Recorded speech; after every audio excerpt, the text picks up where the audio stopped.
రాముడు లింగుడు ఒక్కడే.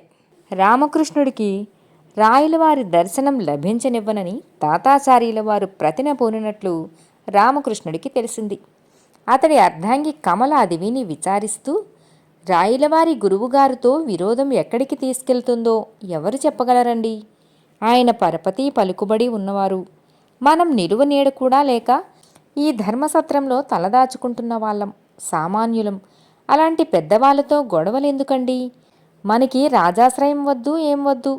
హాయిగా మన తెనాలి మనం వెళ్ళిపోదాం. ఉన్నంతలో కలో గంజో తాగి బ్రతుకుదాం అని సలహా ఇచ్చింది.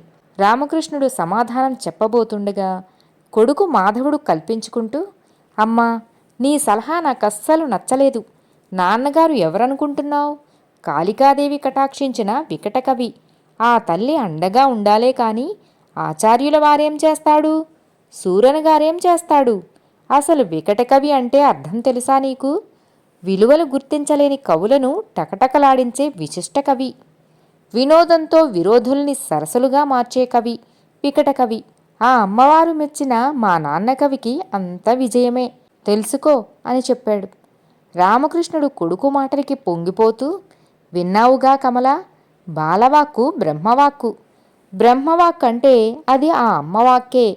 ఆ జగదంబ అండ ఉండగా మనం ఎవ్వరికీ భయపడనక్కరలేదు. ఇప్పటికే నా ప్రయత్నం సగం ఫలించింది. నా గురించి ఎవరికి చేరాలో వాళ్ళకి చేరింది. రేపే కార్తీక మాసం ప్రారంభం. కార్తీకం కవులకి కళాకారులకి అనుకూలం, శుభప్రదం. ఇక ముందు మనకి అంతా శుభమే అన్నాడు దృఢ నిశ్చయంతో. ఆ మర్నాటి నుంచి కార్తీక మాసం మొదలైంది. పుణ్యనదీ స్నానాలతో, దానధర్మాలతో, పూజలు, అభిషేకాలు, అర్చనలతో, కార్తీక దీపాలతో విజయనగరం విశిష్ట శోభలతో ప్రతినిత్యం అలరారసాగింది. కార్తీక మాసం శివకేశవులకి ప్రీతికరమైంది. ఆ రోజు కార్తీక శుద్ధ ఏకాదశి. శ్రీ వైష్ణవులకి ఏకాదశి పవిత్రమైంది. ఆ రోజు సోమవారం కూడా. కార్తీక శుద్ధ ఏకాదశి సోమవారం శైవులకి అత్యంత పవిత్రమైనది. తాతాచార్యుల వారు శ్రీరంగనాథస్వామి ఆలయానికి మిట్ట మధ్యాహ్నం వేళ రద్దీ లేని సమయానికి వెళ్ళారు. శ్రీరంగనాథస్వామి ఆలయం పక్కనే శివాలయం ఉంది. అందులోంచి ప్రాతకాలం నుంచి సూర్యాస్తమయం దాకా రుద్రాభిషేకాలు, నమకచమకాలు వినిపిస్తాయి. శ్రీ వైష్ణవులైన తాతాచార్యుల వారికి ఆ మంత్రాలు వినడం ఇష్టముండదు. అందుకే శివాలయంలో భక్తులు పలచబడే మిట్ట మధ్యాహ్నం వేళకి ఆయన పల్లకిలో వైష్ణవాలయానికి వచ్చారు. ఎవరో భక్తులు శ్రీరంగనాథ ఆలయం బయట శంఖచక్రాలు నేల మీద అచ్చుముద్రలు వేస్తున్నారు. భక్తి అంటే ఇది, భక్తులంటే శ్రీవైష్ణవులే అనుకుంటూ ఆచార్యుల వారు తమ పాదరక్షలను అక్కడే విడిచేసి తమ సహాయకులను కూడా అక్కడే ఉండమని సైగలు చేసి తామొక్కరే మహాభక్తుల్లా చేతులు జోడించి ఆ ముద్రలకి నమస్కారాలు పెట్టుకుంటూ, అడియేన్ దాసోహం రంగరంగా అనుకుంటూ వాటి మధ్య నుంచి జాగ్రత్తగా తొక్కకుండా ఆలయానికి వెళ్ళిపోయారు. శ్రీరంగనాథస్వామికి ప్రత్యేక పూజలు జరిపించుకొని ఆలయంలోంచి అడుగు బయట పెట్టబోయి టక్కున ఆగిపోయారు. బయట కనుచూపు మేరదాకా శంఖచక్రాలు తెల్లటి ముద్రలు వేసి ఉన్నాయి. అంగుళం కూడా ఖాళీ లేకుండా ఒకదాన్ని ఆనుకొని మరొకటి వేసి ఉన్నాయి. ఆచార్యుల వారు కాలు బయట పెడితే అది ఆ ముద్రల మీద పడుతుంది. ఆ శంఖచక్రాలు సాక్షాత్తు వైష్ణవ స్వరూపం. వాటిని తొక్కడం దోషమే కాదు, మహాపాపం కూడా. అర్చకులు ఆయన అవస్థని గమనించి, స్వామి, తమరు అన్యదా భావించకపోతే మన ఆలయ దక్షిణ ద్వారంలో నుంచి బయటికి వెళ్ళవచ్చు. కానీ అటువైపు శివాలయం ఉంది. తమరు శివాలయం ప్రాంగణంలోంచి నడుస్తూ వెళ్లాల్సి ఉంటుంది. అందున ఈవేళ కార్తీక సోమవారం మరి అని చెప్పారు. సరిగ్గా అప్పుడే ఆ శివాలయం వైపు నుంచి అప్పలాచార్యులు రొప్పుతూ అక్కడికి వచ్చి, ఆలయం బయట పెరుమాళ్వారు వారి శంఖచక్రాల అచ్చుముద్రలు ఎవరు వేయించారో తెలుసా? ఆ లింగడు అని చెప్పాడు. ఆచార్యుల వారు ఉలిక్కిపడి, ఆ లింగడుగాడిది కూడా మన జాతేనా అని అడిగారు ఆశ్చర్యంతో. జాతా నా బొంద, మిమ్మల్ని ఇవ్వేళంతా ఈ పెరుమాళ్వార్ ఆలయంలో ఆలయ నిర్బంధం చేసి తిండి తిప్పలు లేకుండా మలమలా మార్చి మీ దుమ్ము దులిపి ధూపం వెయ్యడానికి అతగాడు జనాలకి డబ్బిచ్చి మరీ ఈ పెరుమాళ్ ముద్రలు అచ్చేయించాడు. మీరు ఈ ముద్రలు తొక్కుకుంటూ బయటికి వెళ్ళారో చచ్చాక నరకానికి పోతారు.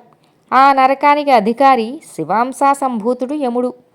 శివద్వేషి అయిన మిమ్మల్ని అతగాడి గదాదండంతో చితక్కొట్టి సున్నంలోకి ఎముక లేకుండా దంచి పారేస్తాడు. అఘోరించండి అన్నాడు అప్పన్న రుసరుసలాడుతూ. ఆచార్యుల వారు భయంతో బిక్కచచ్చిపోతూ, ఆ లింగడు వాడు ఇంత పని చేస్తాడా? చెప్తా, వాడి పని తర్వాత చెప్తా, ముందు ఇక్కడి నుంచి బయటపడే మార్గాన్ని అఘోరించు అన్నారు. అప్పన్న విసుక్కుంటూ, అఘోరించక చస్తామా? ఇటుపోయి ఆల్వార్ ముద్రలు తొక్కితే తమకి మహాపాపం, నరకంలో చిత్తకొట్టుడు ఖాయం. పైగా ఇవి తమకు అత్యంత ప్రియమైన శ్రీవారి చిహ్నాలు, ఎలా తొక్కుతారు?